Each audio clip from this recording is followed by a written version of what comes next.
Okay, well, how do you get an Airbnb going? Well, you need photos. And that's what I love about this, right? And that's why I really, really wanted to talk about this topic, because it is that, I don't want to say it's that easy, because there's always hiccups and this and that, but you don't necessarily have to go find a cottage or find a building or a resort or a campground, right? Welcome back to the REI Hot Seat. Andrew Hines here with Jacob Campanaro again. Hello. And we're talking about something near and dear to us, our campground just south of Tobermory.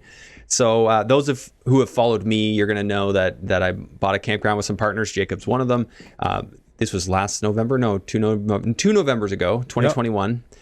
And we ran our first season, but we wanted to do glamping. Mm-hmm. The idea was that we were going to take a normal seasonal campground that had 25 seasonal trailers, yep, plus a bunch of transient trailer sites and tent sites. I think there were 71 in total. Yeah, 71 sites in something total. Like that. Yeah, I think 70 is what our bylaw says we have, but I mean now I can't even count 70 on the site. But that's a different topic. So the idea was we would navigate away from seasonals, yep, and use those beautiful sites, and we'll show some on the screen now of what we've done with these glamping tents and glamping trailers.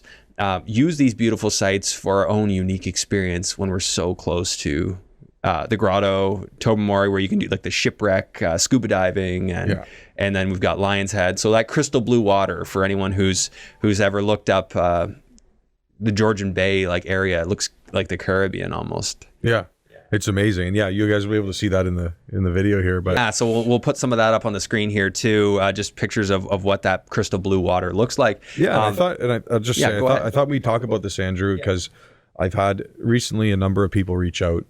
Right, just curious about, hey, how is that campground working for you guys? Yeah. Right, are you what are you guys doing? What are you doing to expand? Just curiosity questions, and then other people saying, oh, they're really interested in something similar, hospitality, Airbnbs, some sort of resort or something like that. So it's a hot topic, and I thought, hey, why don't we go through a scenario, kind of show how we run our numbers, how we're doing our math on expanding.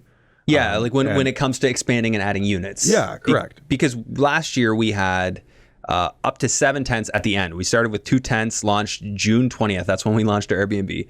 And then we added tents as we sort of had the ability to, manpower, womanpower, to go through and added trailers as we could acquire them, get them renovated. This year we're looking to come out of the gate a lot stronger, different topic. But when we look at what's possible, like we only really had... we had no run up, right? So we had nothing in May, nothing in June, and July we started. Well, that's it, right? Because even on the most simple scale, right? You say, okay, well, how do you get an Airbnb going? Well, you need photos, right? You need photos. Well, that was one of our biggest hangups. I know, right? So one of the biggest hangups for us is we closed in November. You're not getting photos, right? November, so you're not doing photos in November, and then we had to wait until basically everything was set up, infrastructure was there, tents were designed, finished, and then weather got better, right? Because you got leaves on the trees. We could have set it up in March, but then it was still kind of snowy and crappy. It's like the third week of May where the trees really push out the leaves, and now all of a sudden it looks like summer. So we were always kind of banking on that, but when it came right down to it, there was just the unknowns and it took longer. So we finally got our photos, we got listed. But the beautiful thing was we had these tents, which in the height of, the lumber pricing swell, we built a deck platform, which you should be able to see on the photos, and then put the tent on top. So the most expensive thing was the deck. Everything else is cheap. The mattress, not very expensive. The decorations, yes, there's a cost there. So we were figuring we're probably in for about 11, 12 grand per tent. Yeah. We, on our best performing 2 tents that we launched earliest, we actually surpassed $16,000 in income on those 2 tents. Which is wild. So they paid for themselves. So simple math, 100% return on investment on the decision to buy those tents. And what I have on the screen here right now, I'll just show my spreadsheet for a second. So I just put right in the middle because the 2 tents performed slightly differently. So $16,500 each. If you wanted to allocate like a little bit of a maintenance number, you could. Things come up. You gotta clean the tarps. We actually had site-specific supervisors that work there full time, so it's kind of hard to micro-analyze one tent because we had full-time staff. But in a normal Airbnb scenario, you're calling somebody in to clean. So sure, build in a maintenance number, build in a management number. Even just I don't know how detailed you want to go, right? But there is a lifespan to these tents, right? So yeah, you could do a depreciation. A depreciation in there. Yeah, and the depreciation realistically on the tent. See, the tent's not the most expensive thing, and this is where I'd rather just beef up the maintenance, because the tent itself, I think we only paid like $500. It was, then you get the bed that can wear out. The deck's going to need to be treated every couple of years. That's going to eventually wear out. So yes, there's a minimal salvage value on these. I'll say, like, the trailers are different. When you're renting out a trailer, those hold value. I don't expect these tents to, but that's why you need to see that higher ROI. So getting into some of our expenses, consumables, I was just assuming 4 months here. So May, I'm not really expecting much. We might get a little bit. I might be surprised. We'll see.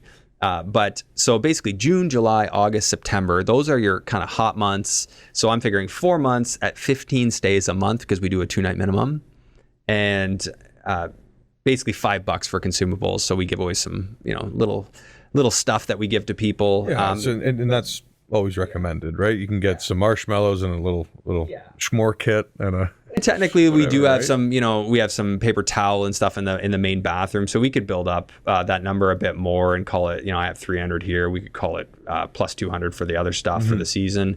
Not an exact science here, but just kind of giving an idea of what it costs us. And then just miscellaneous and cleaning, I'm figuring, again, 4 months, 15 stays a month, $50 a clean. Yeah. So that's sort of what we allocate. That's what we charge on our Airbnb platform. Our best guess, we are using our full-time staff to clean these, but they do other things too. They're managing the park.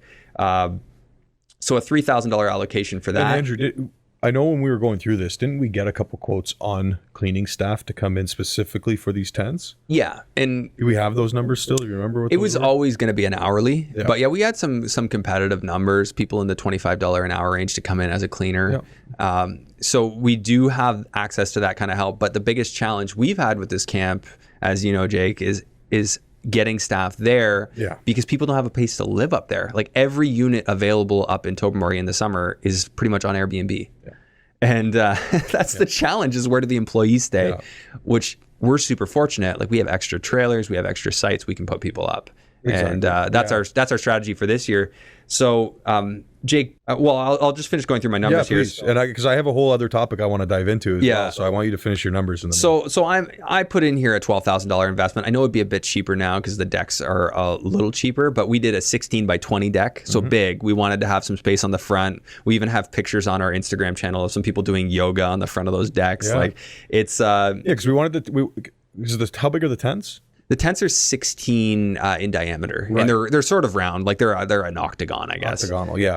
And because I know when we were building it, we were saying we want enough room to still put a little chair and tables up there. I don't know if we did that for all of them, but yeah, we had a bench, chairs. We had the pole in the middle, and then and you can see all this stuff on our Instagram for anybody who hasn't seen it. And then we had the bed on one side of the column in the middle of the tent. Correct. So there's a lot of space in there. Like we wanted to put the glamorous in glamping. Yeah, the big tents, you can stand up in them, right? I'm 6'2", and I stand up in it no problem. Oh yeah, there's tons of height there. So it's a cool thing. And then the decks are big enough, like you said, right, to put a little barbecue out front, put a table and chairs out there, hang out, so you have some living space on your site, right? So you're not confined to the tent. Yeah, these sites, and I want to get at, like, this topic is useful to people because I think there are a lot of investors that follow this show who might even have a little bit of commercial space where you've got some greenery, you can stage a site. It's not just the tent, it's not just the deck, it's the overall vibe. And that's what I wanted to get into, right?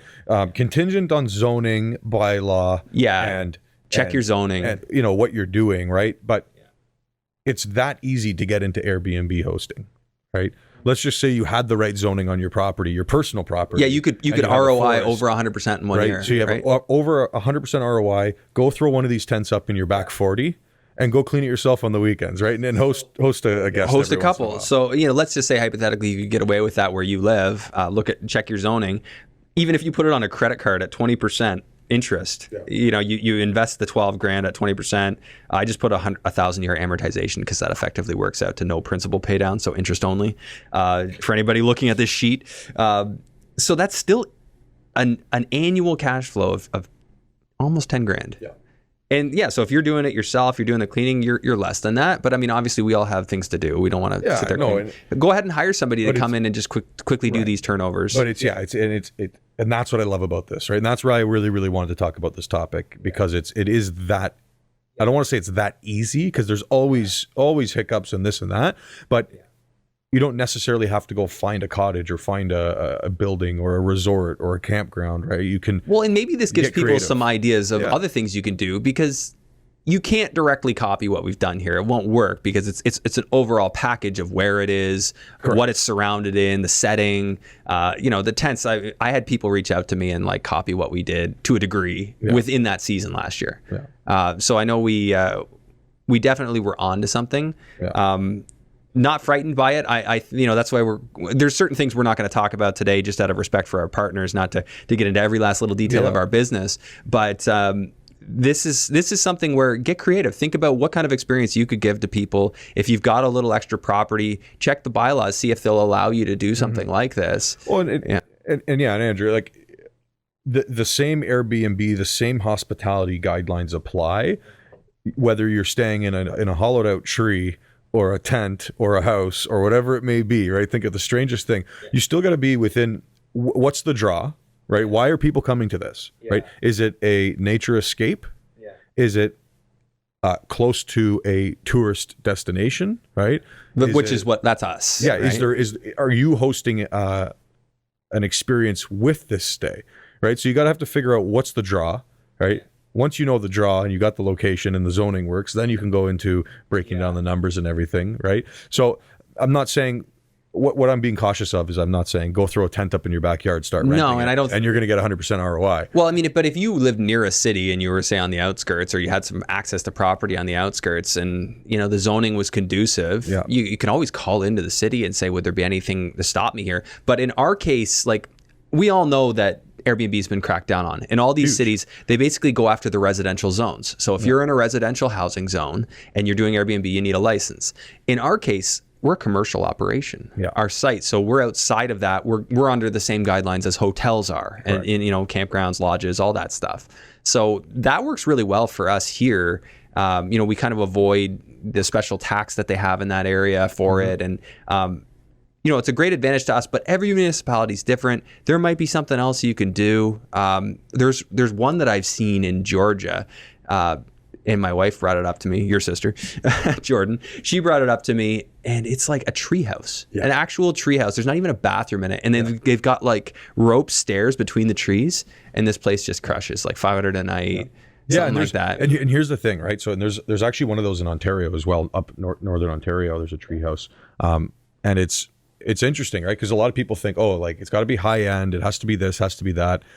There's a clientele for almost anything, right? And same thing at the one in Northern Ontario. There's no bathroom, right? And they call it a nature escape, right? They say you're going to be on 100 acres with nobody around you. Yeah. You have this treehouse to yourself. You have a shovel to dig a hole in the ground for, what you have to do, and, right? And people pay big bucks for that. They're always full.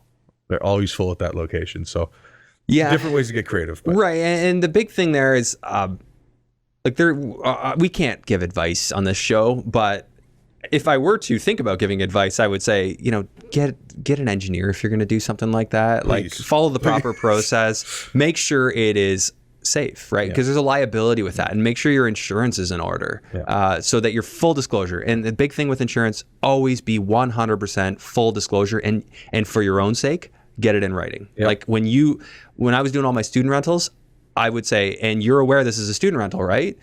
Can I get that in writing? I want that written right on the policy, because there's plenty of insurers out there that will just say, oh, you didn't disclose it was a student rental, we're not covering you. Or you didn't disclose it was Airbnb. Don't get into that. I know somebody, we both know somebody who got into that mess, and their insurance company canceled their insurance, and they got into a heap of trouble. I think in their situation, it wasn't even that they didn't disclose it was an Airbnb. They were also away. They were. I think it was. They weren't living there either. They weren't living there, and they never disclosed that either. And if you're vacant, disclose that. If you have a unit that's vacant, tell your insurance company, because these things are in your policies. there's a lot we can get into, not to get too tangent. Anyways, what's the big takeaway you got, with our campground, Jake? And now we're looking at expanding. We're not going to get into details on just what that is yet. But what's your big takeaway with what we've done, and would you do anything differently? Yeah, I think, like lessons learned, right? Closing time, right? When you close the property, right? If we closed in the fall, we might be able to have had a bit better of a, take some photos and stuff before the next season.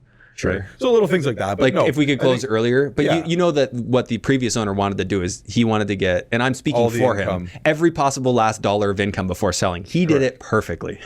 Yeah, exactly. But that's the case for a lot of people, right? That you find that these things start popping up at the end of the season, right? They want to get every last little dollar out of it. Although we're looking at something else. I'm not going to get into detail.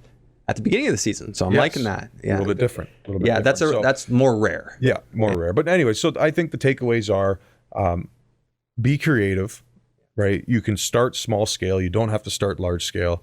A $500 tent can give you 100% return on your money, right? So be creative, start small scale, right? I always say, think big. But there's no issue with on the weekends just throwing a tent up in your backyard and going, hey, check this out, right? Like, you don't. So play around with different ideas, and then education, right? Run your numbers. Run your numbers. Do your research. Talk to the people who are going to ultimately have jurisdiction to control what you do, and make sure you're in the clear. How about yourself, Andrew? I want to throw that back at you and say, what's your takeaway? I mean, I think assume things take longer than you think they do. That's probably the biggest takeaway. Also, don't assume you can get help. Don't assume that it's going to be easy to find employees. Set yourself up so that you can find them. Like expecting that you can just call up some Airbnb cleaner in Tobermory when it's like slammed in the summer and say, hey, can you take on 5 tents? They don't have time for that. So, you got to get creative. That's what we're doing. For context, people wondering what we're up to next, we finished off last year with our 7 tents. Those are available again if you want to visit grottogetaway.com. Early booking, we're giving some early season discounts, and also for early bookers, you get a discount anyway. And then also, we're going to be adding more tents. We're also looking at throwing in, we're setting up a deal to get 5 more trailers right now. So we just lots of cool stuff too. 5 more trailers right now. Lots of cool stuff too. Like our thing with Grotto is it's got to be cool. So they're all going to have their own unique themed approach, and we want to make it Instagrammable. And so we're really excited about this season. We'd love for you to come join us. grottogetaway.com. You can also check us out on Airbnb or our Instagram at the Grotto Getaway Glamp. I know this was a different type of episode, but we thought it'd be kind of cool to share something that we're doing. We want to mix things up, right? We want to give value, but through different properties, different options, different flavor, different topics, different flavor. Okay. And then, as always, if you would like to learn about off-market opportunities, Jake's a commercial multifamily expert. He's an expert when it comes to investment real estate. So I'm taking the words out of your mouth, but you can enter your email through the link below. Stole my line, Andrew. Go below. Enter your email. We'll reach out. If you want to know about campgrounds, if you're interested in buying a campground, we did an analysis a few weeks ago. We did on a completely separate campground that's actually for sale. That still is for sale, by the way. We're working through a few different things there. So if anybody's interested. So there's opportunity out there.